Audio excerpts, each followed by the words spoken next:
guys, let's just unpack nazezintshe on kuningi eMzansi.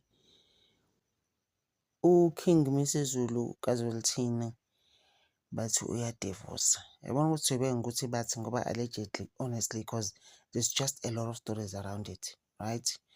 And one of the professors was just talking about this story nje ukuthi kuningi around ebukhosini that's going on right now. Qaluya ngithi kale ndaba yeNgonyama Trust, kuxoshwa abantu ey'hlalweni, you know, I don't wanna dwell on that kakhulu. Nalena nje, I'm just gonna be amanqampu amancane because I just feel like it's a lot actually, because in the Zulu kingship this thing has never been seen ukuthi iking i-divorce. Kwaqala ene-childhood sweetheart u-brothers, uKing Misezulu kaZwelithini wayishiya washada no Queen uNtokozo Mayisela, angithi. Then there is a lot of things going on with them in 2024 where uSisters naye moved out, wayesehlala eMhlanga, ebonakala lapho without bodyguards, now staying in some apartment there.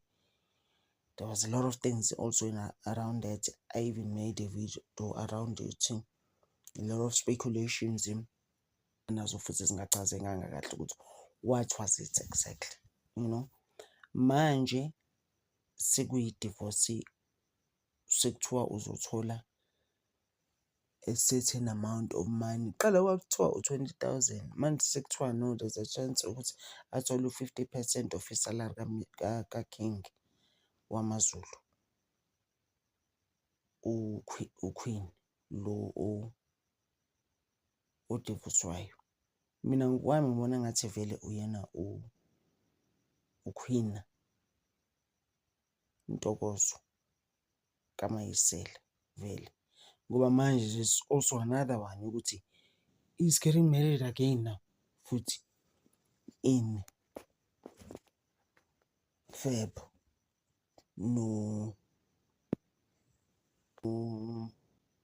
Myeni is the surname. Yalo wazoshada naye manje lo abebonakala naye everywhere, and there were also rumors zokuthi usisi lo uney'ngane actually, which is not heard of in Zulu nation, where you could actually marry a king ufika ney'ngane. Like we were like, njani, how, you know. But hey, ngeke size sikwazi lokuqhubeka nokuthi sijaje. Obviously ngeke sisoze afana amakhosi, guys. Mina ngifeel ukuthi there's always a new thing with the new king that's coming in. Mina that's just my thing. You can't compare uKing Misezulu kaZwelithini nobaba wakhe. I mean, guys, like, kufanele isikhathi sike simyekele nazenzele ukwakhe, whatever suits him, whatever works for him. Iyamsebenzela ngithi lento. But I'm like, guys, uyadivosa kodwa manje, but uyashada futhi in Feb. Really?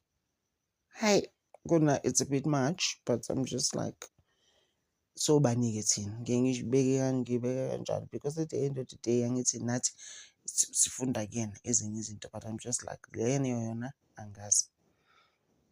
So bathi kanjalo-ke indaba-ke kunalezo ndaba-ke kanjalo that is going around or making rounds ukuthi-ke i-divorce izokwenzeka kanjalo, and ufake amaphepha e-divorce enkantolo yase-Pietermaritzburg to say ukuthi yena izinto ngeke zisalungiseka, it is over. Iye ibekwe kanjalo ngezilezi zinto ezikanje, but the professor who normally uhlaziya lezi ndaba zasebukhosini, he was just nje explaining ukuthi no, ngeke kube khona kuxabana kwalutho. Obviously bona they expecting ukuthi uzothi uNdlunkulu lo abamdivosayo uzofuna 50%. But seriously, I mean, everything is going to be done nje ngaphansi komata. I mean, we can't be told those things thina. ukuyibona leyo nto ukuthi okay malini, how much exactly she gonna get, ukuyibona leyo nto leyo. Hhayi, but besiqala-ke yona i-divorce kona kune-shock eningi lapho because I just feel like asikaze thina size sizwe into enje. But like I'm saying, there is a first. We cannot be the same kings in life, guys. I mean, how does that work? Yeah, they totally different. He is totally different from ubaba wakhe. Wenza izinto ngeyakhe indlela. And my thing is that if ziyamsebenzela, guys, akayekelwe zimsebenzele izinto zakhe. And then there's been speculations zokuthi unabafazi about-3. But now how they expand it today is that kahle hle ubeshade nje kuphela noNtokoza kaMayisela, inkosi yamaZulu. So uyabona ukuthi there's a lot going on. And the person that we're speaking to, umuntu okhulumela abantu basebukhosini, and the same person futhi owayethi thina asekele ukhuluma izinto zasebukhosini, you're not allowed. But my thing is that they out there, angithi 117. Yeah, so uyabona ukuthi there's a lot. Mina ngizoma kancane lapho, guys. Ngiyabonga. Thank you so much.